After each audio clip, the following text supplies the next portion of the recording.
السلام عليكم ورحمة الله وبركاته. بسم الله الرحمن الرحيم. الحمد لله رب العالمين، وصلوات ربي وسلامه على النبي الأمين نبينا محمد وعلى آله وصحبه ومن سار على نهجه واهتدى بهداه إلى يوم الدين. أما بعد. যাবতীয় প্রশংসা ও গুণগান, হামদ এবং তারিফ সেই মহান অধিপতি আল্লাহ সুবহানাহু ওয়া তাআলার নিমিত্তে পেশ করছি, যিনি আজকে আমাদেরকে জুবাইল দাওয়া গাইডেন্স সেন্টারের এই ক্লাস কক্ষে সপ্তাহের শ্রেষ্ঠ দিন ইয়াউমুল জুমআহ ইশার সালাতের পরে সাপ্তাহিক আকীদা ক্লাসে উপস্থিত হওয়ার তৌফিক দান করেছেন। এই জন্য আমরা রব্বুল আলামিনের শাহী দরবারে অবনত মস্তকে কালিমাতুশ শুকর আদায় করি, পড়ি আলহামদুলিল্লাহ। অতঃপর সালাত সালাম এবং অবারিত শান্তির ধারা বর্ষিত হোক প্রাণপ্রিয় নবী মুহাম্মদ রাসূলুল্লাহ সাল্লাল্লাহু আলাইহি ওয়াসাল্লামের প্রতি। আসুন আমরা প্রিয় নবীর প্রতি হৃদয়ের সবটুকু আবেগ, ভালোবাসা এবং উচ্ছ্বাস মিশিয়ে সালাত ও সালাম পেশ করি। সকলেই পড়ি সাল্লাল্লাহু আলাইহি ওয়াসাল্লাম। প্রাণপ্রিয় সাথী বন্ধুগণ, ফেরেশতা মণ্ডলীর প্রতি ঈমান আনা আমাদের ঈমানের 6টি রোকনের অন্তর্ভুক্ত। ফেরেশতাদের প্রতি ঈমান ব্যতিরেকে কোনো ব্যক্তি ঈমানদার বলে দাবি করতে পারবে না। ফেরেশতা মণ্ডলী হচ্ছেন আল্লাহ সুবহানাহু ওয়া তাআলার এক রহস্যময়, অতীব সুন্দর, অত্যন্ত শক্তিশালী, ক্ষিপ্র গতিসম্পন্ন এবং আনুগত্যশীল বান্দা, যারা আল্লাহ সুবহানাহু ওয়া তাআলার পক্ষ থেকে বিভিন্ন দায়িত্বে নিয়োজিত রয়েছেন। আমরা এই ফেরেশতা জগৎ সম্পর্কে ধারাবাহিকভাবে আলোচনা করছিলাম ইমাম মুহাম্মদ বিন আব্দুল ওয়াহাব রাহিমাহুল্লাহর অনবদ্য গ্রন্থ উসুলুল ঈমান থেকে। তো সেই ধারাবাহিকতা অনুযায়ী আজকে আমাদের আলোচ্য বিষয় হচ্ছে অত্যন্ত মর্যাদাপূর্ণ একজন ফেরেশতা, যার নাম ইসরাফিল আলাইহিস সালাম। ইসরাফিল সম্পর্কে আমরা আজকে কিছু জানার চেষ্টা করব ইনশাআল্লাহ তাআলা। প্রিয় সাথী বন্ধুগণ, এর আগে আমরা জিবরাইল আমিন সম্পর্কে কিছু জেনেছি।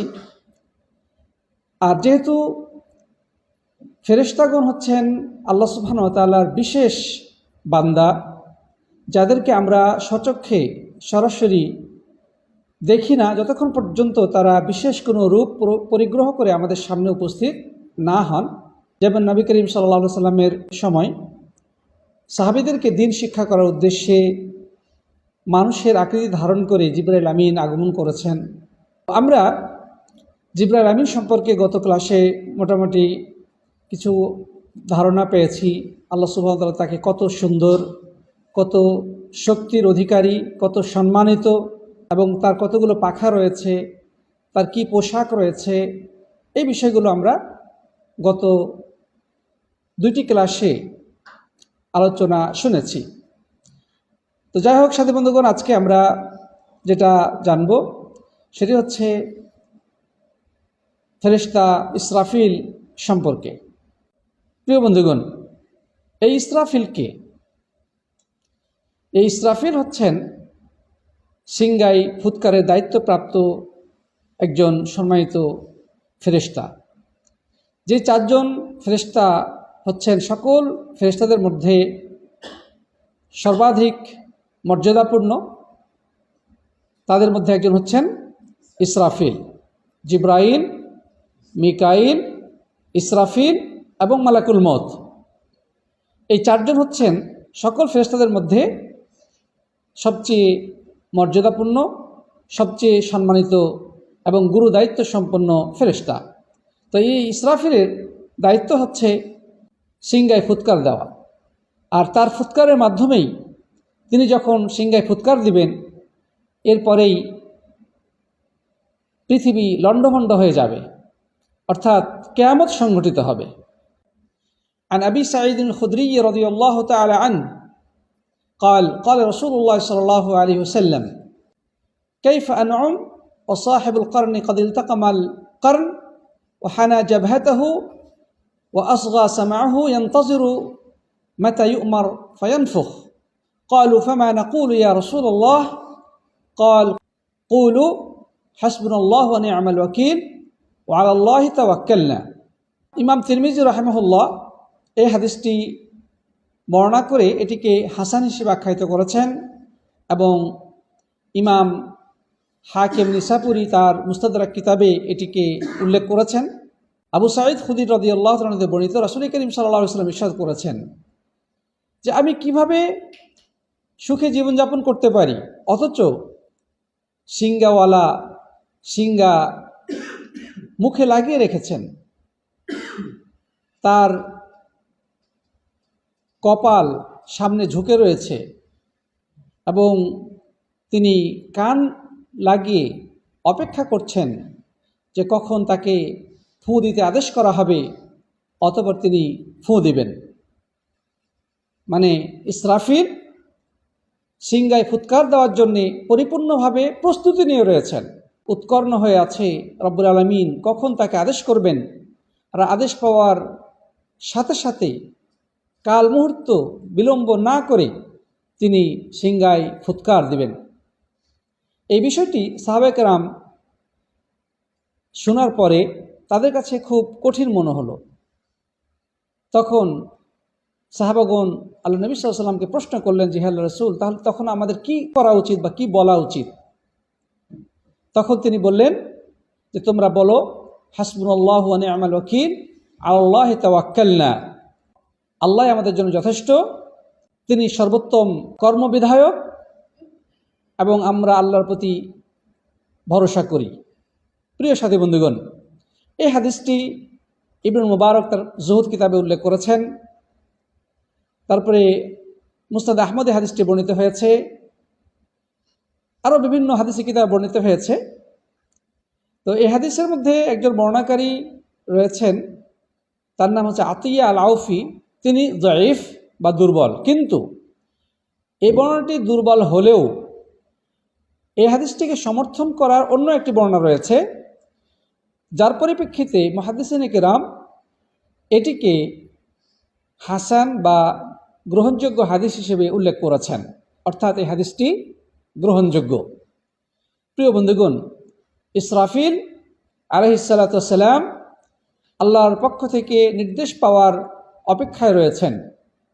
তিনি মুখে সিঙ্গা লাগিয়ে তিনি উৎকর্ণ হয়ে আছেন, কান লাগিয়ে অপেক্ষার প্রহর গুনছেন। মহান রব্বুল ইজ্জাত ওয়াল জালাল যখনই তাকে আদেশ করবেন সিঙ্গায় ফুৎকার দেওয়ার জন্যে, তিনি ফুৎকার দিবেন। আর তার ফুৎকারের পরে এই বিশ্বময় এই বিশ্বটা লণ্ডভণ্ড হয়ে যাবে। আকাশের চন্দ্র, সূর্য, গ্রহ, নক্ষত্র সব বিক্ষিপ্ত হয়ে যাবে, আসমানসমূহ বিদীর্ণ হয়ে যাবে, সমুদ্রে আগুন লেগে যাবে, পাহাড়গুলো তুলার মতো উঠতে থাকবে, জমিন প্রচণ্ড বেগে প্রকম্পিত হতে থাকবে, প্রচণ্ড ভূমিকম্প হবে। তার মানে এই বিশ্ব পরিমণ্ডল পুরাই এলোমেলো হয়ে যাবে, লণ্ডভণ্ড হয়ে যাবে, অর্থাৎ কিয়ামত সংঘটিত হয়ে যাবে। এই গুরু দায়িত্ব কাকে দেওয়া হয়েছে? ইসরাফিল আলাইহিস সালাতু ওয়াস সালাম। তাহলে আল্লাহ নবী সাল্লাল্লাহু আলাইহি সাল্লাম বললেন যে আমি কিভাবে সুখে জীবনযাপন করতে পারি, কিভাবে আনন্দে বিভোর থাকতে পারি যখন পরিস্থিতি হচ্ছে এই যে কখন কিয়ামত ঘটে যাবে। সাথী বন্ধুগণ, হাদিস থেকে আমাদের জন্য শিক্ষণীয় রয়েছে যে আল্লাহ নবী সাল্লাল্লাহু আলাইহি সাল্লাম যেখানে সুখ স্বাচ্ছন্দ্যে জীবনযাপন করতে পারেননি এই আতঙ্কে বা এই ভয়ে যে কখন কিয়ামত ঘটে যাবে, তো সেখানে আমরা কিভাবে হাসি তামাশায় জীবন কাটিয়ে দিচ্ছি, পাপের সাগরে আমরা হাবুডুবু খাচ্ছি, মৃত্যু বা কিয়ামত আখিরাত সম্পর্কে আমরা পুরোই গাফিল বা অসচেতন অবহেলায় জীবন কাটিয়ে দিচ্ছি। এই রঙিন দুনিয়ার পেছনে আমরা পাগলের মতো হন্য হয়ে ঘুরছি, অথচ কিয়ামত অত্যন্ত সন্নিকটে, কখন ঘটে যাবে আমরা কেউ সেটা বলতে পারবো না। প্রিয় বন্ধুগণ, আল্লাহ নবী সাল্লাল্লাহু আলাইহি ওয়াসাল্লাম যেহেতু তিনি হচ্ছেন আল্লাহর পক্ষ থেকে ওহীপ্রাপ্ত, তো সেখানে তিনি ভয় করেছেন, তিনি সুখ স্বাচ্ছন্দ্য জীবনকে যেন হারিয়ে ফেলেছেন এই ভয়ে। সেখানে আমাদের আরও কতটা তটস্থ থাকা উচিত সেটা সহজেই অনুমান করা যায়, কিন্তু দুর্ভাগ্য সত্য আমরা এর বিপরীতটাই করছি। এদিকে আমাদের কোনো মনোযোগ নাই। আমরা ভাবছি আরও বহু বছর আমরা জীবনযাপন করব, সবে তো যুবক, আমি তো কেবল বিয়ে শাদী করলাম, আমি প্রবাসে আসলাম, অর্থ উপার্জন করব, আমার সামনে রঙিন ভবিষ্যৎ পড়ে রয়েছে, অনেক চিন্তায় আমরা বিভোর। যাই হোক, আমাদেরকে অবশ্যই কিয়ামতের প্রস্তুতি নিতে হবে, মৃত্যুর প্রস্তুতি নিতে হবে। যখন একজন মানুষ মৃত্যুর কথা তার হৃদয়ে জাগ্রত রাখবে, স্বাভাবিকভাবেই সে নিজেকে পাপমুক্ত রাখতে সক্ষম হবে এবং আরও বেশি আল্লাহর প্রতি আনুগত্যশীল বান্দা হিসেবে নিজেকে তৈরি করতে পারবে। আল্লাহ তাআলা আমাদের সবাইকে তৌফিক দান করুন, আল্লাহুম্মা আমিন। প্রিয় বন্ধুগণ, এ মর্মে আমরা একটি হাদিস শুনি। ইবনে আব্বাস রাদিয়াল্লাহু তাআলা থেকে বর্ণিত, রাসূল করিম সাল্লাল্লাহু আলাইহি ওয়াসাল্লাম ইরশাদ করেছেন, ইন্না মালাকান মিন হামালাতিল আরশ ইউকালু লাহু ইসরাফিল, যে একজন ফেরেশতা যিনি আরশ বহনকারী ফেরেশতাদের অন্তর্ভুক্ত, তার নাম হচ্ছে ইসরাফিল। জাওয়ায়াতুম মিন জাওয়ায়াল আরশি আলা কাহিলিহ, আরশের একটি কর্নার তার স্কন্ধে রয়েছে। কদ মারিকাত কদামাহু ফিল আরদিস সাবিআতিস সুফলা, তার দুই পা সপ্ত জমিনের নিম্ন দেশে প্রবেশ করে রয়েছে। ওয়া মারাকা রাসুহু ফিস সামাইস সাবিআতিল উলিয়া, এবং তার মাথা রয়েছে সপ্ত আকাশ ভেদ করে, তার মাথা সপ্ত আকাশ ভেদ করে রয়েছে। রাওয়াহু আবু শেখ আল আসবাহানি ও আবু নাঈম ফিল হিলিয়া। সাথী বন্ধুগণ, এই যে হাদিসটি আমরা শুনলাম, এই হাদিসটি সনদগতভাবে দুর্বল। এর বর্ণনাসূত্রে রয়েছেন ইয়াহইয়া ইবনে সাঈদ আল কাত্তান, মুহাদ্দিসিন কিরাম তাকে জয়ীফ হিসেবে সাব্যস্ত করেছেন, এবং আরও রয়েছেন আল আহওয়াস ইবনে হাকিম, এই বর্ণনাকারীও জয়ীফ রাবি। তাছাড়া এর বর্ণনাসূত্রে আরেকজন বর্ণনাকারী রয়েছেন, তার নাম হচ্ছে শাহর ইবনে হাওশাব, যিনি ইবনে আব্বাস রাদিয়াল্লাহু আনহু থেকে বর্ণনা করেছেন। এই শাহর ইবনে হাওশাব এর ব্যাপারেও মুহাদ্দিসিন কিরাম দুই ধরনের মন্তব্য করেছেন, অর্থাৎ তিনি সমালোচিত। তাহলে এই হাদিসটি সনদগতভাবে সহিহ নয়, যে ইসরাফিলের পদযুগল সপ্ত জমিন ভেদ করে রয়েছে আর তার মস্তক রয়েছে সাত আসমান ভেদ করে, এবং তিনি আল্লাহর আরশকে বহন করে আছেন, আরশের একটি কর্নার তার স্কন্ধে রয়েছে। সনদগতভাবে হাদিসটি দুর্বল বা অগ্রহণযোগ্য। দেখেন, দুর্বল হাদিস শুনলেই কেমন যেন মনের মধ্যে যে সন্দেহ চলে আসে, আর বিশুদ্ধ হাদিসের মধ্যে একটা নূর আছে। মানে বিশুদ্ধ হাদিস শুনলেই মনের মধ্যে ও হাদিসটার প্রতি একটা আস্থা অটোমেটিক বোঝা যায়, হাদিসটি গ্রহণযোগ্য হিসেবে মনে সেটাকে গ্রহণ করে নেয়। কিন্তু যেসব চাকচিক্য এবং অতিরঞ্জনমূলক কথাবার্তা যে সমস্ত হাদিসের মধ্যে আছে, বেশিরভাগই এগুলো জয়ীফ বা দুর্বল। অন্য বর্ণনায় ইসরাফিলের পরিবর্তে বা একজন ফেরেশতার পরিবর্তে একটা মোরগের কথা বলা হয়েছে, যে একটা মোরগ যার দুই পা রয়েছে জমিনের সপ্ত জমিনের নিচে, আর তার মস্তকটি রয়েছে সাত আসমানের উপরে, সে মাথাটা নিচু করে আছে এবং তার মাথার উপরে রয়েছে আল্লাহর আরশ। এই হাদিসটি মুহাদ্দিসিনে কেরাম কেউ সহিহ বলেছেন, কেউ জয়ীফ বলেছেন, তবে অধিক বিশুদ্ধ মতে এই হাদিসটিও জয়ীফ। কোনো কোনো বর্ণনা এসেছে ফেরেশতার কথা, কোনো বর্ণনা এসেছে মোরগের কথা, কিন্তু সনদগতভাবে কোনোটাই সঠিক নয় অধিক বিশুদ্ধ মতে। যদিও মোরগের হাদিসটির ব্যাপারে কোনো কোনো মুহাদ্দিস এটিকে সহিহ বলেছেন। ইমাম মুহাম্মদ বিন আব্দুল ওয়াহাব রাহিমাহুল্লাহ ইসরাফিল সম্পর্কে এই বিষয়গুলি আলোচনা করেছেন। তো এই মর্মে আমরা এখানেই শেষ করতে চাই। আল্লাহর কাছে দোয়া করব, রব্বুল আলামিন যেন আমাদেরকে ফেরেশতা মণ্ডলীর প্রতি যেভাবে বিশ্বাস রাখা প্রয়োজন সেইভাবে বিশ্বাস রাখার তৌফিক দান করুন আল্লাহুম্মা আমিন। সেই সাথে আমরা রব্বুল আলামিনের ইবাদত বন্দেগী করে যেন তার প্রিয় ভাজন বান্দা হতে পারি, রব্বুল আলামিন আমাদেরকে সেই তৌফিক এনায়েত করুন। আমরা সকলেই পড়ি আল্লাহুম্মা আমিন। জাযাকুমুল্লাহু খাইরান। হাদা ওয়া সাল্লাল্লাহু আলা নবিয়িনা মুহাম্মদ ওয়া আলা আলিহি ওয়া সাহবিহি আজমাইন। আসসালামু আলাইকুম ওয়া রাহমাতুল্লাহি ওয়া বারাকাতুহু। কারো কিছু প্রশ্ন আছে কিনা আজকের আলোচনার উপরে বা এই প্রসঙ্গে কিছু? আপনি যেটা প্রশ্ন করেছেন যে আসমানে নাকি একটা মোরগ রয়েছে, সে মোরগ বাঘ দিলে তখন জমিনে পৃথিবীতে যত মোরগ আছে সবগুলোই বাঘ দেয়। আসলে আমার জানা মতে এটিও কোনো হাদিসে প্রমাণিত হয়নি। ইমাম ইবনুল কাইয়িম রাহিমাহুল্লাহ বলেছেন, মোরগ সম্পর্কে যত হাদিস রয়েছে কোনোটাই বিশুদ্ধ সূত্রে প্রমাণিত নয়, একটি হাদিস ছাড়া। সেটা কি? হ্যাঁ বলেন।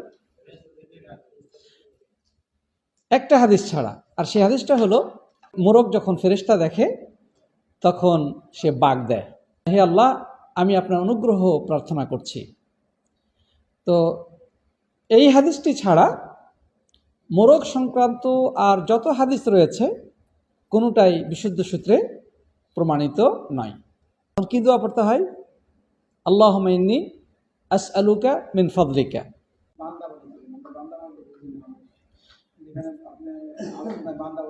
আল্লাহ তাআলাই বলেছেন ফেরেশতাদেরকে, আল্লাহ তাআলা ফেরেশতাদেরকে বান্দা বলেছেন। আল্লাহ সুবহানাহু ওয়া তাআলা সূরা আম্বিয়ার ২৬ নম্বর আয়াতে ফেরেশতাদের সম্পর্কে বলেছেন, বাল ইবাদুম মুকরামুন, বরং তারা হচ্ছে অত্যন্ত সম্মানিত বান্দা। বুঝা গেছে? অতএব ফেরেশতাগণ অবশ্যই আল্লাহর বান্দা। ধন্যবাদ। ভাই বলেছেন যে আমরা প্রবাসে থাকি, কাজের জন্য এক জায়গা থেকে আরেক জায়গায় যাই, তো অনেক সময় অনেক দূরে আমাদেরকে যেতে হয় এবং সেখানে ২-৪-৫ মাস থেকে হয়তো বা ওখান থেকে আবার ফিরে আসি। তো ওনার প্রশ্নটা হলো যে আমরা এই যে অনেক দূরে সফরে যাচ্ছি, আবার সেখান থেকে কয়েক মাস পরে চলে আসছি, রাস্তার মধ্যে আমরা কসর নামাজ পড়বো কিনা, বা আমরা যেখানে গেলাম সেখানে কসর নামাজ পড়তে হবে কিনা, সেটি হয়তো তার প্রশ্নের অন্তর্ভুক্ত। তো আমরা এক্ষেত্রে বলবো যে কেউ যদি সর্বনিম্ন প্রায় ৮০ কিলোমিটার বা তার কাছাকাছি দূরত্বের রাস্তা অতিক্রম করার উদ্দেশ্যে বাড়ি থেকে বের হয়, তাহলে নিজ এলাকা ছাড়ার পরেই সে মুসাফির বলে গণ্য হবে, যেই জায়গায় সে যাচ্ছে সেখানে পৌঁছার আগ পর্যন্ত। একজন মানুষ সর্বনিম্ন ৮০ বা কাছাকাছি বুঝার জন্য ওলামায়ে কেরাম যেমন সৌদি আরবের গ্রান্ড মুফতি আল্লামা আব্দুল আজিজ বিন বাজ রাহিমাহুল্লাহ বলেছেন যে প্রায় ৮০ কিলোমিটার। তো কেউ যদি এতটুকু দূরত্ব অতিক্রম করার উদ্দেশ্যে বের হয় এবং এলাকা ছেড়ে যায়, যেমন জুবাইলে আছি আমরা, এখন জুবাইল থেকে আপনি দাম্মাম যাবেন, আল আহসা যাবেন, কাতিফ যাবেন, হ্যাঁ, যেটা দূরত্ব প্রায় ৮০ কিলোমিটারের কিছু কম বেশি। তো আপনি জুবাইল সিটি ছাড়ার পরে মুসাফির বলে গণ্য হবেন, জুবাইলের মধ্যে না। বুঝা গেছে ব্যাপারটা?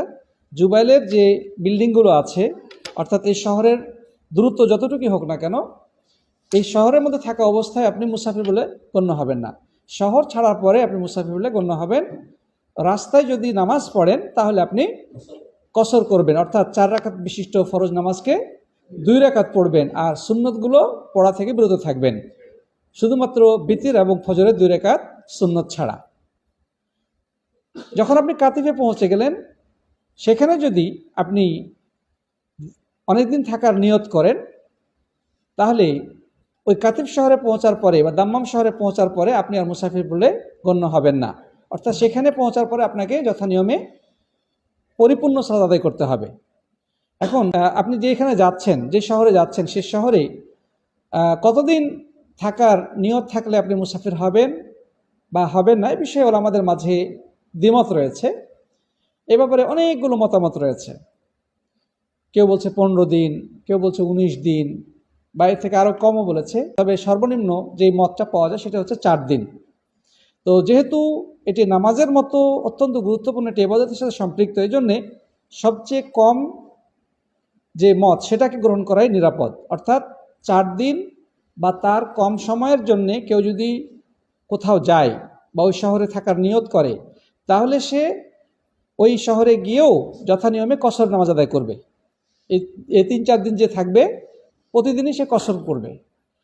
কিন্তু কারো নিয়ত যদি আরও বেশি থাকার হয়, যে সে হয়তো বা 5 দিন থাকবে বা 5 দিনের বেশি, 10 দিন, 15 দিন, 1 মাস, তাহলে ওই শহরে পৌঁছার পরে আর কসর চলবে না। অর্থাৎ ওখানে পৌঁছার পরে সে মুকিম হয়ে যাবে এবং মুকিম হিসেবে যথানিয়মে প্রথম দিন থেকেই পরিপূর্ণভাবে সে নামাজ আদায় করবে। আবার যখন 2-4 মাস থাকার পরে আবার যখন সে জুবাইলে আসবে, তখন রাস্তায় মুসাফির হিসেবে কসর আদায় করবে জুবাইল শহরে প্রবেশের আগ পর্যন্ত।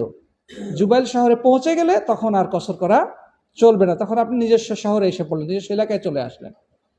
কথা বোঝা গেছে কিনা? আশা করি উত্তরটা বুঝতে পেরেছেন। আল্লাহু আ'লাম। আপনি মুসাফির হন বা যাই হন, আপনি যখন কোনো ইমামের অনুসরণ করবেন, তখন ইমাম যদি মুকিম বা স্থানীয় হয়, তাহলে কিন্তু সেই ক্ষেত্রে আপনাকে পরিপূর্ণ নামাজ আদায় করতে হবে, তখন কিন্তু কসর করা চলবে না। অর্থাৎ 4 রাকাত বিশিষ্ট নামাজ আপনার 4 রাকাতেই পড়তে হবে।